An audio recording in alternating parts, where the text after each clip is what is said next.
शिवाय। श्री शिवाय नमस्तुभ्यम। श्री आदिशक्ति पार्वती माताए नमः। श्री विघ्नेश्वराय नमः। श्री लक्ष्मी नारायणे नमः। श्री सरस्वती ब्रह्माय नमः। श्री सियारामे नमः। श्री रामदास हनुमाने नमः। श्री राधेश्यामे नमः।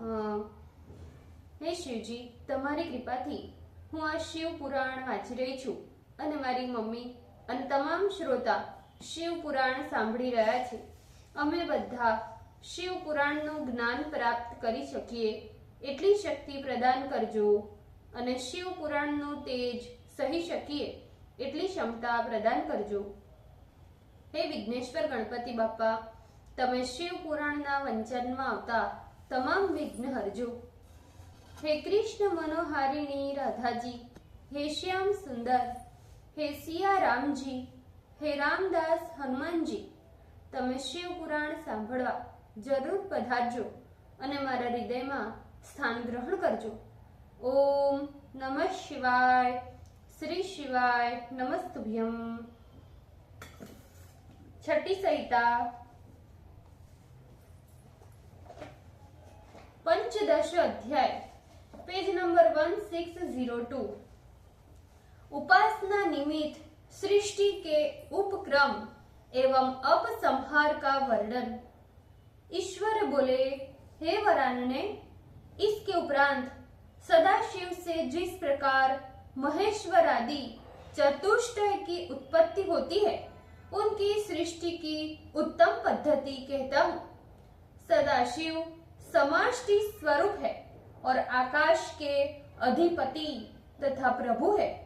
महेश्वर आदि चार रूप यानी महेश्वर, रुद्र, विष्णु और ब्रह्मा उसी की व्यष्टि है।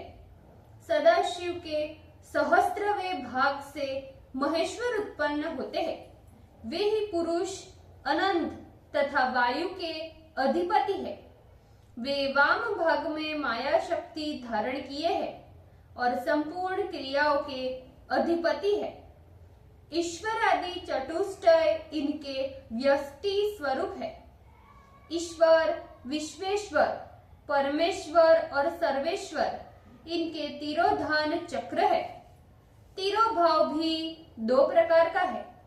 एक रुद्र रूप से दिखाई पड़ता है, अन्य जीव समूह के विस्तार से देह भाव से स्थित है। ये शरीर जब तब पुण्य पाप जीव में रहता है तब तक रहता है। इसकी अवधि कर्म साम्य पर्यंत रहती है। कर्म साम्य होने पर वो अनुग्रहमय परमात्मा में मिलकर एक हो जाते हैं।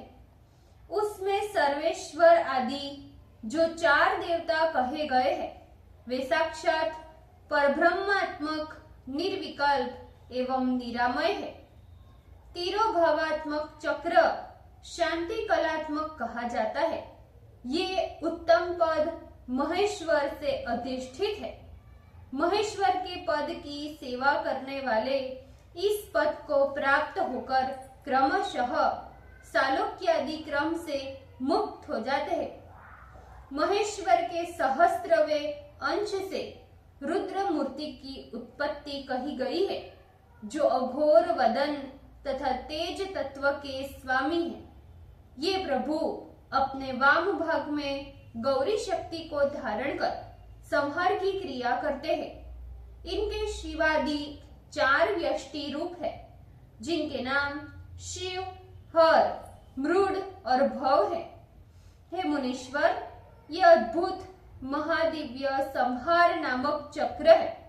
ये संहार चक्र नित्य, नैमित्तिक और महाप्रलय भेद से तीन प्रकार के हैं। नित्य वह है जिसमें जीव सुसुप्ति में रहता है और सृष्टि के निमित्त भूत सूर्य चंद्रादि का जब ब्रह्मदेव में प्रलय हो जाता है तब उसे नैमित्तिक कहते हैं, और जब ब्रह्मदेव का भी विलय हो जाता है तो उसे महाप्रलय कहते हैं। ऐसा वेद में निर्देश है। जब जीव संसार में जन्म दुखादि से श्रांत हो जाता है, तब हे मुनि श्रेष्ठ उस जीव की विश्रांति और उसके कर्म पारिपाक के लिए अमित तेजस्वी रुद्र ने इन 3 प्रकार के संहारों की कल्पना की है। तीनों प्रकार के ये संहार कृत्य रुद्र के ही है, ऐसा ही समझना चाहिए। हे विभो, पुनः संहार के बाद सृष्टि आदि 5 कृत्यों के देवता यानी भव, मृड, हर और शिव ये देवता कहे गए हैं। ये सभी परब्रह्म के स्वरूप और लोक पर अनुग्रह करने वाले हैं। ये संसार नामक चक्र विद्यारूप और कलामय है। ये निरामय पद रुद्र से अधिष्ठित है। रुद्र राधन करने वाले पुरुष इस पद को प्राप्त कर क्रमशः सालोक्यादि क्रम से सायुज्य पद को प्राप्त कर मुक्त हो जाते हैं। इस रुद्र मूर्ति के 1000वें भाग से विष्णु उत्पन्न होते हैं। वो वामदेव नामक चक्र कहा जाता है, जो जल तत्व का अधिपति है। ये वाम भाग में रमा शक्ति से युक्त है और सबके पालक तथा महान है। चतुर्भुज, कमल नेत्र, श्याम वर्ण तथा शंख चक्रादि को धारण करने वाले हैं। इन्हीं विष्णु के वासुदेव, प्रद्युम्न, अनिरुद्ध तथा संकर्षण ये 4 व्यक्तिगत रूप है, जो उपासक वैष्णवों को मुक्ति प्रदान करते हैं। इसे स्थिति चक्र कहते हैं। जगत कर्ता ब्रह्मा के साथ इस जगत की सृष्टि, पालन, अपने कर्म के अनुसार फल का भोग करने वाले जीवों को आरब्ध कर्म से अंत तक का फल भोग प्रदान करना, वे सभी रक्षा करने वाले विष्णु के ही कृत्य है। सृष्टि में सृष्टि आदि 5 कृत्यों के प्रद्युम्न आदि प्रमुख देवता है, जिनका वर्णन हम कर चुके हैं। ये देवता निर्विकल्प, निरातंक तथा मुक्ति रूप आनंद प्रदान करते हैं। हे मुने, ये प्रतिष्ठा स्वरूप स्थिति चक्र कहा जाता है, जो जनार्दन से अधिष्ठित परम पद कहा जाता है। विष्णु भक्तों के लिए यही पद प्राप्तव्य है। वैष्णवों का ये चक्र सालोक्य आदि फल को देता है। विष्णु के सहस्रवें भाग से पितामह होते हैं, जो सभोजात नामक शिव के मुख है और पृथ्वी तत्व के नायक है। इन ब्रह्मदेव के वाम भाग में वाग्देवी विराजमान है। ये जगत प्रभु, सृष्टिकर्ता, चतुर्मुख, रक्त वर्ण तथा रजोगुण रूप वाले हैं। हिरण्यगर्भ, विराट पुरुष और काल नाम वाले ये 4 इनके व्यक्तिगत रूप है। इसे सृष्टि चक्र कहते हैं, जो ब्रह्मपुत्र भृगु आदि ऋषियों से सेवित है। हे ब्रह्मन, ये चक्र संपूर्ण काम तथा अर्थ को देने वाला है और परिवार को सुख प्रदान करता है। प्रकृति में लीन हुए जीवों को कर्म भोग के निमित्त पुनः बाहर से भोग के साधनभूत कलत्रादि तथा हिरण्यादि रूप फल से सुख दुख आदि द्वारा संयुक्त करने का नाम सृष्टि है, जो पितामह का कृत्य है। जगत सृष्टि की क्रिया के ज्ञाताओं को ये व्यूह सुख देता है। हे मुने, जगत की सृष्टि में ईश्वर के ये कृत्य पंचक है, जिसके काल आदि 4 देवता है। पंडित लोग इसको निवृत्त रूप सृष्टि चक्र कहते हैं। ये सुंदर पद पितामह से अधिष्ठित है।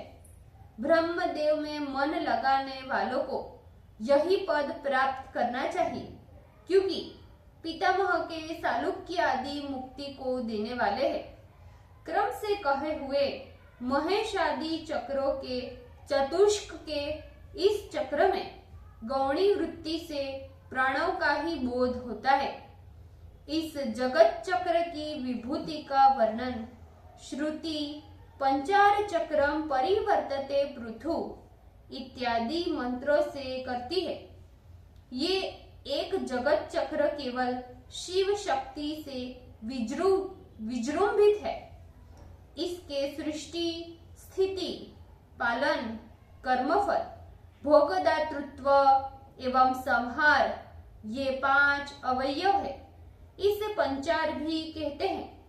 लय और उदय को प्राप्त हुआ ये जगत चक्र अलात चक्र के समान निरंतर चारों ओर घूमता रहता है, इसलिए इसे चक्र कहते हैं। स्थूल सृष्टि के दिखाई देने के कारण इसे पृथु भी कहते हैं। महान पराक्रमी शिव जी के हिरणमय रूप की शक्ति का ये चक्र कार्य है, जो हिरणमय ज्योति वाला है।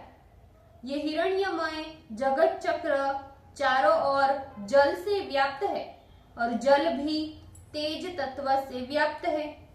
तेज भी चारों ओर वायु से व्याप्त है। वायु आकाश से, आकाश भूतादिकों से, भूतादि महतत्व से, महतत्व अव्यक्त से आवृत है, ऐसा आस्तिकों का कहना है। हे मुने, इसको आचार्य ब्रह्मांड संज्ञा से पुकारते हैं। इस संसार चक्र की रक्षा में 7 आवरण कहे गए हैं। संसार चक्र का 10 गुना जल तत्व है। इसी प्रकार ऊपर के 7 आवरण अपने नीचे की आवरण की अपेक्षा 10 गुना है। हे मुने, ब्राह्मणों को इस प्रकार ब्रह्मांड की स्थिति जाननी चाहिए। इसी अर्थ को हृदय में समझकर ब्रह्मांड रूप चक्र के समीप जल के होने से श्रुति ने भी जगत को जल मध्यमशाली कहा है। अनुग्रह, तिरोभाव, संहार, स्थिति और सृष्टि के द्वारा शिव ही अपनी एकमात्र शक्ति से युक्त हो लीला करते रहते हैं। हे मुने, बहुत तो क्या कहे, मैं सार रूप से इतना ही कहना चाहता हूँ कि एक शिव की संपूर्ण शक्ति से शक्तिमान है, बस इतना ही निश्चय है। ओम नमः शिवाय। श्री शिवाय नमस्तुभ्यम। भूल चूक माफ करजो शिवजी, कृपा रखजो। આજના શિવપુરાણના વંચનનું પુણ્ય મને પ્રદાન કરજો શિવજી। ઓમ નમઃ શિવાય। શ્રી શિવાય નમસ્તુભ્યમ।